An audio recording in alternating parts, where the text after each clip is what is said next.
கர்த்தராகிய இயேசுவின் நாமத்திலே நேயர்கள் அனைவருக்கும் என்னுடைய அன்பான கிறிஸ்மஸ் வாழ்த்துக்கள். இக்காலத்திலே கிறிஸ்மஸ் நற்செய்தியை சொல்ல வேண்டும் என்று நம்முடைய அன்பு சகோதரி ஜேடிகேயில் உள்ள சகோதரி கேட்டுக்கொண்டார்கள். மெய்யாகவே நான் எந்த வார்த்தையை பேச வேண்டும் என்று கூட அவர்கள் எனக்கு குறிப்பு சொன்னார்கள்.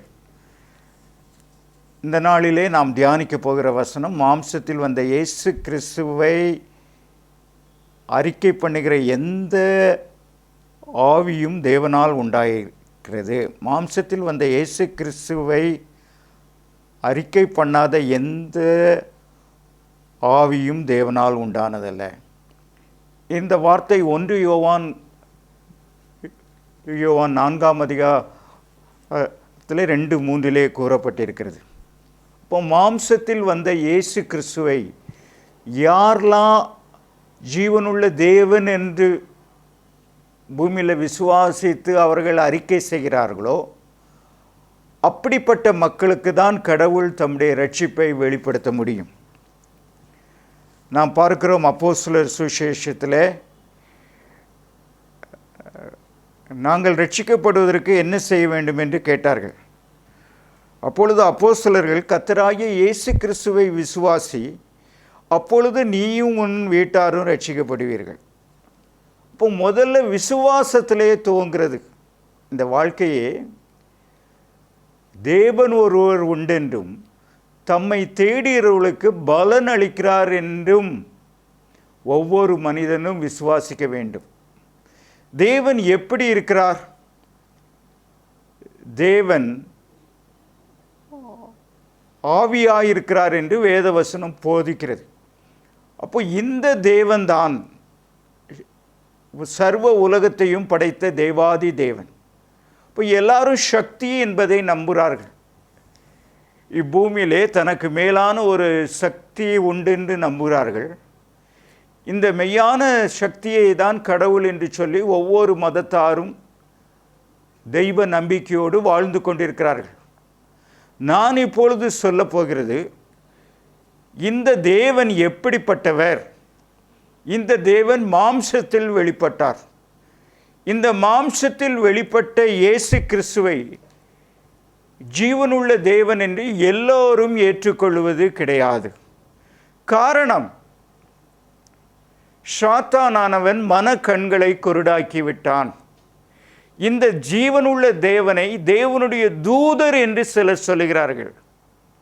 இந்த ஜீவனுள்ள தேவனை சாதாரண மனிதன் என்று சிலர் அறிக்கை செய்கிறார்கள். சிலர் இயேசு நல்லவர் என்று சொல்லுகிறார்கள். இப்படி ஒவ்வொரு மதத்தாரும் இப்படி ஒவ்வொரு நம்பிக்கையுடையவர்களாக காணப்படுகிறார்கள். இந்த பூமியிலே இயேசு வாழும்போது ஒரு வார்த்தை சொன்னார், நானும் கடவுளும் ஒன்றாயிருக்கிறோம். தேவனுடைய பிறப்பை பாருங்கள், கன்னி பிறப்பு. இந்த கன்னி பிறப்பிலே பரிசுத்த ஆவியினாலே ஒரு ஸ்திரீ கற்பந்தரிக்கிறார்கள். இந்த ஸ்திரீனுடைய பெயர் மரியாள். இந்த மரியாள் திருமணமாக முன்பு பரிசுத்த ஆவியினால் நிறைந்து கற்பந்தரித்தார்கள். அல்லேலூயா. இதோ உலகத்திலே கடவுளுடைய பிறப்பே ஒரு அற்புத பிறப்பு.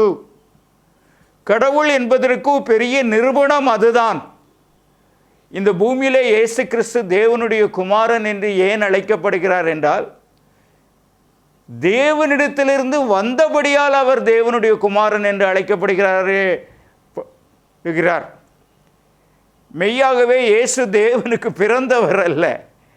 தேவனுடைய குமாரன் என்று ஏன் அழைக்கப்படுகிறார் என்றால், தேவனிடத்திலிருந்து வந்தபடியாலே இதோ இந்த உலக மக்களுக்கு 2000 ஆண்டுகளுக்கு முன்பு ஒரு மீட்பின் திட்டத்தோடு வந்தார். கடவுள் இந்த உலகத்திலே ஏன் அவதரித்தார்? ஒரு பெரிய நோக்கத்தோடு அவதரித்தார். இப்போ நம்மெல்லாம் இன்னைக்கு நிலவில் கால் வைத்ததை எல்லாருக்கும் தெரியும். இப்போ தேவன் இப்படி மனிதருக்கு அறிவை கொடுத்து நிலவிலே கால் வைக்கக்கூடிய அறிவை கொடுத்தார். இப்போ ஏன் கால் வைத்தார்கள் என்று பார்க்கும்போது, இந்த நிலவிலே போய் மனிதன் குடியிருக்கலாமா தன்னுடைய குடியிருப்பை பூமியிலிருந்து மாற்றி நிலவுக்கு மாற்றிவிடலாமா என்று எண்ணிதான் போய் ஒவ்வொரு தேசங்களும் கால் வைத்து கொண்டிருக்கிறது. நம்முடைய தேசமும் அதற்கு முயற்சி பண்ணி கொண்டிருக்கிறது. இந்த பூமியிலே கடவுள் ஏன் கால் வைத்தார் என்றால் ஒரே ஒரு நோக்கம்தான். ஒவ்வொரு மனிதனுக்குள் வாசம் பண்ணுகிற பாவம் என்கிற கொடிய ஒரு இச்சையை இதோ மனிதனுக்குள் இருந்து நீக்குவதற்காக தன்னுடைய சொந்த இரத்தத்தை சிந்தி தன்னுடைய உயிரை கொடுத்து இயேசு 3ஆம் நாளிலே உயிர் தெழுந்து ஜீவனுள்ள கடவுளாக எல்லா மக்களுக்கும் காட்சி கொடுத்தார். பின்பு அவர் இயேசு பரத்துக்கு ஏறி சென்றார். இந்த இயேசு பரத்துக்கு ஏறி செல்லும்போது நான் எப்படி செல்கிறேனோ அப்படியே ஒரு நாள் மறுபடியும் வருவேன் என்று சொன்னார். அப்போ இதிலிருந்து ஒரு பெரிய செய்தியை நாம் கண்டுகொள்கிறோம்.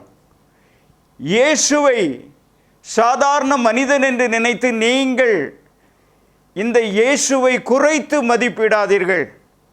இந்த இயேசுவை மட்டுப்படுத்தாதீர்கள். Don't limit God. கடவுள் சர்வ வல்லமையுடையவர். இந்த சர்வ வல்லமையுள்ள கடவுள்தான் இந்த பூமியிலே இயேசுவில் வெளிப்பட்டபடியார். இப்போ கடவுளிடத்திலிருந்து கடவுள்தான் வர முடியும். நம்ம பார்க்குறோம், யானைக்குட்டி ஒரு யானைக்குட்டியை தான் போட முடியும். இப்போ புலிக்குட்டியை தான் போட முடியும். இப்போ கடவுளிடத்திலிருந்து வந்த இயேசு மெய்யான கடவுள். அப்போ இந்த விசுவாசமும் இதை உங்கள் வாயினால் நீங்கள் இந்த சத்தியத்தை நீங்கள் யாவரும் கண்டிப்பாக அறிக்கை செய்ய வேண்டும். வேத வசனத்திலே பார்க்கிறோம், கர்த்தராகிய இயேசுவை நீ உன் வாயினாலே அறிக்கையிட்டு தேவன் அவரை மரித்தோரில் இருந்து எழுப்பினார் என்று உன் இதயத்திலே விசுவாசித்தால் ரட்சிக்கப்படுவாய். ரட்சிப்பு எப்படி ஒரு மனிதனுக்கு கிடைக்கிறது என்றால் முதல்ல விசுவாசமும் பின்பு உங்கள் வாயினால் இந்த உண்மையை நீங்கள் யாவரும் கண்டிப்பாக ஒவ்வொரு மனிதனும் அறிக்கை செய்ய வேண்டும். நீதி உண்டாக இதயத்தில் விசுவாசிக்கப்படும், ரட்சிப்புண்டாக வாயினால் அறிக்கை பண்ணப்படும். இந்த விசுவாசம் எப்படி நமக்குள்ளே வருகிறது? நாம் சத்தியத்தை கேள்விப்படுகிறதுனாலே, தேவனுடைய வசனத்தினாலே வருகிறது. தேவனுடைய வார்த்தை வேதாகமத்திலே கொடுக்கப்படுகிறது. இந்த சத்திய வார்த்தைகள், இந்த வேதாகமம் நமக்கு இயேசுவை தான் காண்பிக்கிறது. தெய்வகுமாரனாகிய இயேசு ஒரு சாதாரண மனிதனாக வந்தபடியால் இயேசு துப்பப்பட்டார், இயேசு குட்டப்பட்டார், இயேசு சிறுமையடைந்தார். எவ்வளவு பரிதாபமான ஒரு சாதாரண ஒரு மனிதனுக்கு கூட அப்படி நேர்ந்திருக்காது. அப்படி ஆண்டவர் இயேசுவுக்கு இந்த பூமியில் எத்தனையோ கொடூரமான காரியங்கள் பூமியிலே நடந்தது. தேவனுடைய ஜனமாகிய யூதர்கள் இந்த இயேசுவை பிசாசு பிடித்தவன் என்று சொல்லி இதோ சிலுவையில் அறைவதற்கு ஒப்பு கொடுத்தார்கள். இந்த இயேசுவை அவர் தமக்கு சொந்தமானதில் வந்தார், சொந்தமானவர்களோ ஏற்றுக்கொள்ளவில்லை. இன்றைக்கும் அப்படிதான் நடக்கிறது. இதோ கிறிஸ்தவர்கள் எத்தனை பேர் இன்னும் மனம் திரும்பவில்லை. தங்கள் பாவங்களை இயேசு கிறிஸ்துவிடம் முழுமையாக அவர்கள் அறிக்கை செய்து விட்டுவிடவில்லை. தன் பாவங்களை மறைக்கிறவன் வாழ்வடைய மாட்டான். இயேசு கிறிஸ்துவிடம் யார் அறிக்கை செய்து விட்டுவிடுகிறானோ அவன் தேவனிடத்திலிருந்து ரட்சிப்பை பெறுகிறான். அவன் தேவனிடத்தில் இருந்து இரக்கத்தை பெற்றுக்கொள்கிறான். இந்த பூமியில் இந்த பாவ மன்னிப்பு தான் பூமியிலே மனிதனை கடவுளோடு சேர்த்து கொள்கிறது. a personal relationship with God. இந்த உலகத்தில் எந்த மதத்திலும் இப்படி ஒரு தனிப்பட்ட உறவை குறித்து எந்த மதத்திலும் சொல்வது கிடையாது. யாரும் சாட்சி கூறுவது கிடையாது. அதே நேரத்தில் இயேசுவை ஏற்றுக்கொண்டவர்கள் ஒவ்வொரு மனிதர்களும் இன்றைக்கு சாட்சி சொல்ல முடிகிறது. நான் ஒரு சாட்சியை சொல்கிறேன். குல்ஷான் எஸ்தர் என்கிற ஒரு அம்மா. இந்த அம்மா ஒரு முஸ்லீம் பெண்மணி. இந்த முஸ்லீம் பெண்மணி அவர்கள் குரானை அவர்கள் 2-3 தர ரொம்ப ரொம்ப பிரியமாக வாசிக்கும் போது, இதோ இந்த மரியாளின் மகனாகிய இயேசுவை குறித்து குர்ஆனில் எழுதப்பட்டிருக்கிறது. அப்பொழுது அந்த அம்மா குல்ஷான், அவங்க அவங்க முடமா இருப்பாங்க, இதோ நடக்க முடியாது. அப்படிப்பட்ட முடமான அந்த அம்மா ஒரு ஜெபம் பண்ணாங்க. அவங்க என்ன கேட்டாங்கன்னா, ஒரே ஒரு ஜெபம், மரியாளின் குமாரனாகிய இயேசுவே, எனக்கு என் வாழ்க்கையிலே நான் படுகிற வேதனைகளை மாற்றும், இந்த துன்பங்களை மாற்றும் என்று இந்த இயேசுவை தன் ஆண்டவராக, தன்னுடைய தேவனாக அவர்கள் நம்பினார்கள். நம்பிக்கை பிறந்தது. நம்பிக்கை பிறந்ததுனால என்ன நடந்தது தெரியுமா? இந்த குல்ஷான் அம்மா தங்கியிருந்த தன்னுடைய வீட்டிலே இயேசு கிறிஸ்து 12 தூதர்களோடு வந்து இதோ இயேசு காட்சி கொடுத்தார். இந்த இயேசு காட்சி கொடுக்கும்போது இந்த அம்மாளுடைய கரடுகளும் முரடுகளும் பலன் கொண்டு இதோ சர்வாங்க சுகத்தை பெற்றது. இந்த இயேசுவினால் அவர்கள் எழுந்து நடக்க முடிந்தது. இந்த இயேசுவை பற்றி சாட்சி சொல்ல தொடங்கினார்கள். அப்பொழுது சாட்சி சொல்ல தொடங்கும் போது அவர்கள் குடும்பத்தார் இந்த குல்ஷான் எஸ்தரை அப்படியே குடும்பத்தை விட்டு தள்ளிவிட்டார்கள். நீ மெய்யான, நாங்கள் ஒரே கடவுளை நம்புகிற மக்கள், இந்த இயேசுவை நீ கடவுளாக நம்பி இந்த சுகத்தை பெற்றபடியால் நீ எங்களுக்கு வேண்டாம் என்று தள்ளிவிட்டார்கள். இந்த குல்ஷான் எஸ்தர் இந்த சாட்சியை உலகம் எங்கும் போய் சொன்னார்கள். அல்லேலூயா. சாட்சி எத்தனை பேருங்க சொல்லணும்? இப்போ கடந்த 2000 வருஷங்களாக கிட்டத்தட்ட கோடிக்கணக்கான மக்கள் இந்த இயேசுவை குறித்து சாட்சி சொல்ல முடியும். இதோ நீங்கள் நம்புகிற தெய்வத்தின் பெயரை சொல்லி கூப்பிட்டு பாருங்க. கூப்பிட வேண்டாங்களே, ஆனால் கடைசியாக இயேசுவிடம் வாருங்கள். இயேசுவே, நீர் எனக்காக வந்த மெய் கடவுள் என்று நான் நம்புகிறேன். என் பாவங்களை எனக்கு மன்னித்து எனக்கு வாழ்வழியும், கடவுளோடு என்னை சேர்த்து கொள்ளும் என்று கேளுங்கள். அப்பொழுது உங்கள் ஜெபம் நிச்சயமாக கேட்கப்படும். காரணம், லூக்கா 3ஆம் அதிகாரத்தில் 21ஆம் வசனம் 22ஆம் வசனம் பாருங்க. அங்கே இது இயேசு ஜெபம் பண்ணுகையில் ஒரு காரியம் நடந்தது. வானம் திறக்கப்பட்டது. நீங்கள் ஜெபம் பண்ணும்போது தான் வானம் திறக்கப்படும். நீங்கள் ஜெபிக்காத பட்சத்தில், இந்த இயேசுவை நீங்கள் விசுவாசிக்காத பட்சத்தில், நீங்கள் ஜெபிக்காத பட்சத்தில் கடவுளை ஒருவனும் காண முடியாது. இதோ பிதாவின் மடியில் இருக்கிற இயேசு கிறிஸ்துவே கடவுளை வெளிப்படுத்தினார். மடியில் இருக்கிறார் என்றால் அர்த்தம் தெரியுமா? பிதாவோடு வார்த்தையாய் இருந்தவர். இந்த வார்த்தை இதோ மாமிஷமாகி அது கிருபையினாலும் சத்தியத்தினாலும் இந்த பூமியிலே வெளிப்பட்டது. இந்த வார்த்தை மாமிஷமாகி இந்த இயேசுவை நோக்கி கூப்பிட்ட கோடிக்கணக்கான மக்களுக்கு இந்த இயேசு நன்மை செய்தார். எத்தனையோ பிராமண சகோதரர்கள், எத்தனையோ பிராமண சகோதரிகள், எத்தனையோ முஸ்லிம் மக்கள், எத்தனையோ விதமான நாத்திகர்கள், எத்தனையோ கொலைகாரர்கள், எத்தனையோ வெறியர்கள் இந்த இயேசுவிடம் வந்து மெய்யான வாழ்வை பெற்றுக்கொண்டார்கள். காரணம், இயேசு ஒரு பெரிய ஒரு அழைப்பை உங்களுக்கு கொடுக்கிறார். என்ன அழைப்பு? அவர் கொடுப்பது, வருத்தப்பட்டு பாரம் சுமக்கிறவர்களே எல்லாரும் என்னிடத்தில் வாருங்கள், நான் உங்களுக்கு இளைப்பாறுதல் தருகிறேன், நான் உங்களை பாவத்திலிருந்து விடுவிக்கிறேன், உங்கள் தீய பழக்கத்திலிருந்து விடுவிக்கிறேன். இந்த இயேசுவினுடைய ஒரு மகிமை என்னவென்றால், உனக்கு பாவ மன்னிப்பு மாத்திரம் கொடுப்பதில்லை. இதோ இப்பொழுது இதோ உனக்கு நீ இந்த பூமியில் விட்டு முடியாத கெட்ட பழக்கங்களுக்கு அடிமையாக இருக்கிறார். உன்னுடைய மாமிச இச்சைகளுக்கு அடிமையாக இருக்கிறார். அநேகருக்கு மாமிச இச்சைகளிலிருந்து விடுதலை இல்லை. ஒரு சாதாரணமாக இன்னைக்கு வாலிப பிள்ளைகள் இன்னைக்கு பார்க்கும்போது செல்போனில் கெட்ட காரியங்களை பார்த்து கொண்டே இருக்கிறார்கள். இந்த பாவத்திலிருந்து கூட விடுதலை இல்லை. இதோ மதுபான பிரியர்களுக்கு மதுவிலிருந்து விடுதலை இல்லை. இன்றைக்கு வாழ்க்கை நரகமாக சென்று கொண்டிருக்கிறது. காரணம், உனக்குள் விசுவாசம் இல்லை. நீ இந்த இயேசுவை உன் வாயினால் இன்றைக்கு இப்பொழுது அறிக்கை செய்வாயானால் இந்த இயேசு உன்னை தொட்டு இதோ உன்னை ரட்சிக்க காத்து கொண்டிருக்கிறார். இதோ இந்த தெய்வ செய்தியை சாதாரணமாக நினைத்து கொள்ளாதே. தேவன் உன்னோடு பேசுகிறார். கடவுளோடு சேர்ந்து கொள்ளுங்கள். சந்தோஷம் சமாதானம்லாம் எங்கே இருக்குங்க? எல்லாமே கடவுளுக்குள்ளே தாங்க இருக்குது. இன்றைக்கி கடவுளுக்குள்ள நம்ம சந்தோஷத்தையும் சமாதானத்தையும் தேடுவது கிடையாது. கடவுளை விட்டு விட்டு இதோ இந்த பூமியில் உள்ள சிற்றின்பங்களினாலே நாம் சந்தோஷத்தை பெற்றுக்கொள்ளலாம். இதோ இந்த உலகத்திலே பல ஸ்தலங்களை சுற்றி பார்ப்பதினாலே நாம் சந்தோஷத்தை பெற்றுக்கொள்ளலாம் என்று பலர் கற்பனை செய்து கொண்டிருக்கிறீர்கள். எல்லாம் வீண் வீண். இந்த உலகத்தில் ஒன்றே ஒன்று, பூமியில் கடவுளுக்கும் உனக்கும் உறவு ஏற்பட வேண்டும்.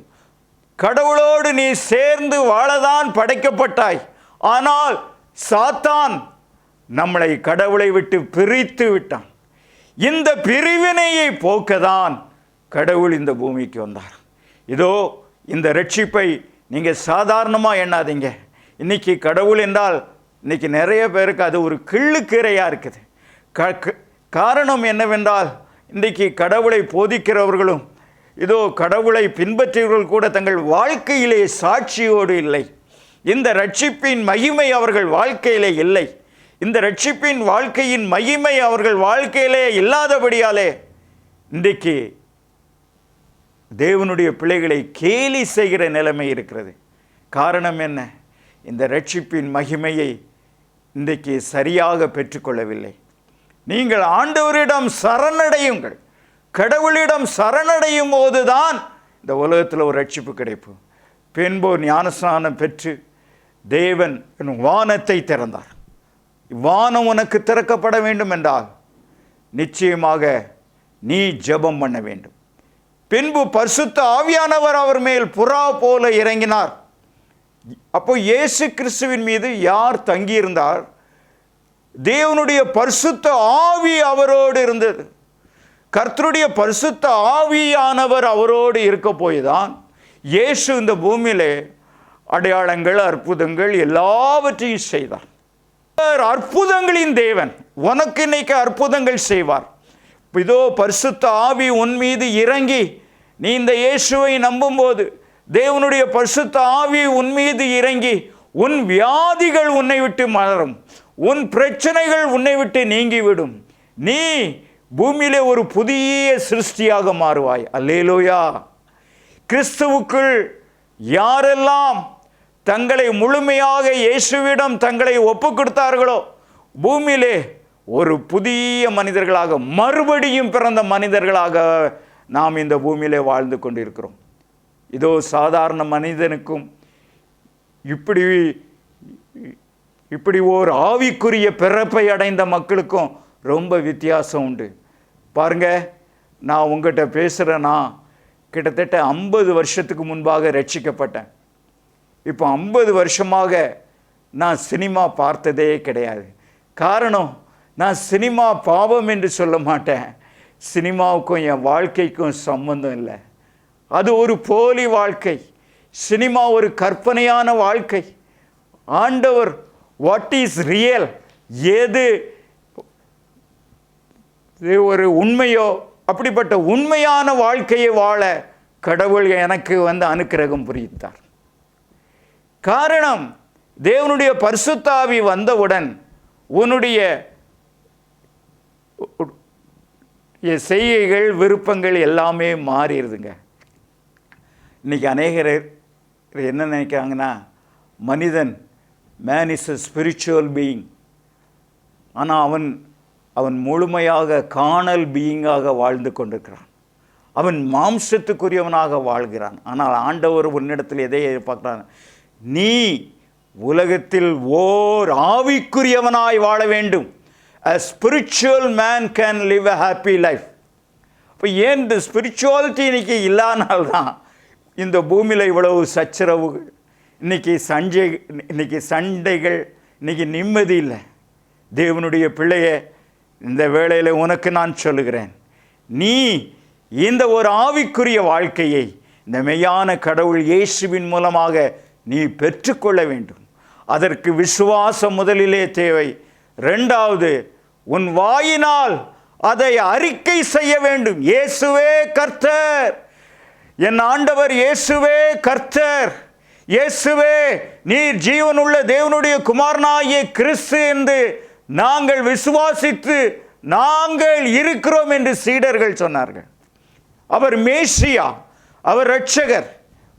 இன்னைக்கு பார்க்கும்போது யூதர்களில் இன்னைக்கு இயேசுவை மேசியாவாக ஏற்றுக்கொள்ளவில்லை. இந்த இயேசு கடவுளுக்கு தன்னை சமமாக்கினபடியாலே இந்த யூத ஜனங்கள் இதோ இந்த மேசியாவின் மீது கல்லெறிந்து கொல்ல பார்த்தார்கள். நான் இப்போ இந்த 2000 வருஷங்களாக யூதர்கள் பட்ட பாடுகளையெல்லாம் நினச்சி பார்க்கும்போது என் மனது மிகுந்த வேதனைப்படும், நான் துக்கப்படுவேன். அப்பொழுது ஆண்டவர் என்னோடு பேசுவார்கள். காரணம், இந்த மக்களுக்கு ஏன் இந்த வேதனை பாடுகள் என்றால், என்னை அவர்கள் வெறுத்தார்கள், பூமியில் என்னை தள்ளி விட்டார்கள். கடவுளை இயேசுவை யாரெல்லாம் தள்ளி விடுறாங்களோ அவங்க வாழ்க்கையில் சந்தோஷம் இல்லைங்க, சமாதானம் இல்லைங்க, நீங்கள் நிம்மதி இல்லைங்க. கை நிறைய பணம் இருக்குங்க, எவ்வளவோ புகழ் இருக்கு, பெரிய ஒரு அந்தஸ்து இருக்கு, பெரிய ஒரு நிலையை பூமியில் பெற்றுக்கொள்ளலாம். ஆனால் தேவனுடைய ரட்சிப்பு இல்லாவிட்டால் நம்ம ஒரு சைபராக இருக்கிறோம், ஒன்றுமே இல்லைங்க. இன்றைக்கி அநேகருடைய வாழ்க்கை இன்றைக்கி ஃப்ரஸ்ட்ரேஷன் லைஃப், ஒரு ஃப்ரஸ்ட்ரேஷனோடு போகுது. அநேகருடைய வாழ்க்கை ஏமாற்றப்பட்ட வாழ்க்கையாக இருக்கிறது. இன்றைக்கி அநேகருடைய வாழ்க்கை தோற்று போன வாழ்க்கையாக இருக்கிறது. காரணம், இயேசு மெய்யான கடவுள் என்பதை தெரியவில்லை. இந்த இயேசு ஒவ்வொரு மனிதனையும் ரட்சிக்கக்கூடிய வல்லமை உடையவர். இந்த மெய்யான ரட்சிப்பை நீ இப்பொழுது பெற்றுக்கொள்ள வேண்டும். அதற்கு ஒன்றே ஒன்றுதான், ஒரு சிறு பிள்ளையை போல விசுவாசி, அப்பொழுது தேவனுடைய மகிமையை பெற்றுக்கொள்வாய். பின்பும் தொடர்ந்து நம்முடைய ஆண்டவராகிய இயேசுவை பாருங்கள். தமது ஜனங்களின் பாவங்களை நீக்கி அவர்களை ரட்சிப்பார். அவர் நம்முடைய பாவங்களை நீக்கி நம்மளை ரட்சிக்கிறவர். இந்த இயேசுவின் நாமத்தின் மேல் விசுவாசம் உள்ளவர்களாய் இந்த இயேசுவை ஏற்றுக்கொண்டவர்கள் அத்தனை பேர்களும் தேவனுடைய பிள்ளைகளாகும்படி அவர்களுக்கு அதிகாரம் கொடுத்தார். ஐயா, நீ தேவனுடைய பிள்ளையாக வாழலாம். வேளை நீ ஒரு எம்ஜிஆருடைய பிள்ளையாக இருந்தால் எப்படி இருப்ப? இதோ எம்ஜிஆருடைய சொத்துக்கும் சுதந்திரத்துக்கும் எல்லாத்துக்கும் நீ தான் பாத்திரம். ஆனால் ஆண்டவர் அந்த சொத்து சுகலாம் அழிஞ்சு போயிடும், உன் ஆத்துமாவை ரட்சிக்க வல்லவர். உன் ஆத்துமாதான் இதோ முடிவு பரியந்த நிலைக்கக்கூடியது. இந்த சரீரம் ஒரு நாள் அழிந்து விடும். இதோ காலையில் மலர்ந்து மாலையில் அது உதிர்ந்து போவது போலதான் வாழ்க்கை. ஆனால் உன் ஆத்துமா பூமியில் வாழும்போது அது நித்தியமாய் இந்த இயேசுவோடு போய் வாழும். அல்லேலூயா! நீ இந்த இயேசுவோடு போய் வாழ விரும்புகிறாயா? இந்த பூமியிலும் இயேசுவோடு வாழ வேண்டும். நம்ம இயேசுவை நம்புங்கள். பாருங்க, இன்னைக்கு இந்த நம்பிக்கை தான் வரமாட்டுக்கு. காரணம் என்னன்னா, யானையின் பலன் தும்பிக்கையில் இருக்கு, மனுஷனுடைய பலன் இயேசு ஆண்டவர் மீது உள்ள நம்பிக்கையில் இருக்கு. இயேசு மெய்யான கடவுள் என்று நம்புங்கள். உங்கள் பாவங்களை இயேசுவிடம் அறிக்கை செய்து விட்டு விடுங்கள். நீங்கள் பரிசுத்தமாய் வாழ வேண்டும். பாவத்தை வெறுத்து தள்ளுங்கள். காரணம், இயேசு இந்த பூமியில் இருக்கும்போது நிறைய பேருக்கு அற்புதம் செஞ்சார். இந்த மக்களை திருப்பி அவர் காணும்போது என்ன சொன்னார் என்றால், இனி நீ பாவம் செய்யாதே, இனி பாவம் செய்யாதே. பாவம் என்பது நமக்கு என்ன தெரியும்? நம்முடைய மனசாட்சியிலே கடவுள் பேசுகிறார். கடவுள் மனசாட்சியை மழுக்கி இன்றைக்கு அநேகர் பாவத்திலே வாழ்ந்து கொண்டிருக்கிறார்கள். பாவத்தை திருப்பி செய்து கொண்டு பாவத்தோடு தேவனுடைய பிள்ளைகளாக வாழலாம் என்ற எண்ணமும் இருக்குது. தயவு செய்து வஞ்சிக்கப்படாதே. சாத்தான் உன்னை வஞ்சிக்க பார்க்கிறான். இதோ இயேசு உனக்கு ரட்சிப்பை கொடுக்கிறார். இந்த இயேசு அவர் மெய்யான தேவன். நாம் பார்க்கிறோம், இந்த இயேசு கிறிஸ்துவுக்கு தான் பிதாவானவர் யாருக்கும் நியாய தீர்ப்பு செய்யாமல் நியாய தீர்ப்பு செய்யும் முழு அதிகாரத்தையும் முழுமையாக குமாரனுக்கு ஒப்பு கொடுத்திருக்கிறார். ஆண்டவர் இயேசுவுக்கு தான் கடைசி காலத்தில் இந்த நியாய தீர்ப்புக்கு முன்பாக நம்ம எல்லாரும் ஒரு நாள் போய் நிற்க போகிறோம். அப்பொழுது இயேசு கிறிஸ்து தான் நம்மளை நியாயம் தீர்க்கிற நியாயாதிபதியாக இருப்பார். இப்பொழுது அவர் இரட்சகராக இருக்கிறார். பின்பு நம்முடைய ஆண்டவர் இந்த பூமிக்கு வந்த பின்பு ஒரு பெரிய நியாயாதிபதியாக இருப்பார். நீ இந்த நியாயாதிபதியின் முன்பு நிற்கும்போது நீ பூமியிலே வெட்கப்பட்டு போகக்கூடாது. தைரியமாக இருக்க வேண்டும் என்றால் நீ இந்த பூமியிலே பரிசுத்தமாய் வாழ்ந்திருக்க வேண்டும். நீ ரட்சிக்கப்பட்டவனாய் வாழ்ந்திருக்க வேண்டும். இந்த இயேசுவை நம்பி இயேசு மெய்யான கடவுள் என்று உன் வாயினால் அறிக்கை செய்து நீ இந்த ரட்சிப்போடு வாழ வேண்டும். அப்பொழுது கர்த்தர் பெரிய காரியங்களை செய்வார். நான் இப்பொழுது உங்களுக்காக ஒரு சிறிய ஜெபம் பண்ணுகிறேன். இந்த ஜெபத்தில் யாவரும் தலை தாழ்த்தி என்னோடு ஜெபிங்க. மகா இரக்கமுள்ள பிதாவாகிய தேவனே, இந்த காலை வேளையில் இந்த செய்தியை கேட்ட யாவருக்கும் உம்முடைய குமாரன் இயேசுவின் மூலமான ரட்சிப்பை கட்டளையிடும். உம்முடைய குமாரன் இயேசுவை மெய்யான கடவுள் என்பதை அவர்கள் கண்டு கொள்ள கர்த்தர் அவர்களுக்குள்ளே ஒரு விசுவாசத்தை கொடுப்பீராக. ஆண்டவரே, விசுவாசத்தினால் நீதிமான் பிழைப்பான் என்று சொன்னீரே, இந்த மக்கள் விசுவாசத்தினால் பிழைக்கத்தக்கதாக இந்த காலை வேளையில் உம்முடைய ரட்சிப்பின் வார்த்தையினால் உம்முடைய ரட்சிப்பை இந்த மக்களுக்கு அருளும். தேவனுடைய ஆவியானவரே, இந்த மக்களை கர்த்தருக்கென்று முத்தரித்துக் கொள்ளும். நீர் மகிமைப்படும். இயேசுவின் நாமத்தில் வேண்டுகிறேன் பிதாவே. ஆமேன், ஆமேன்.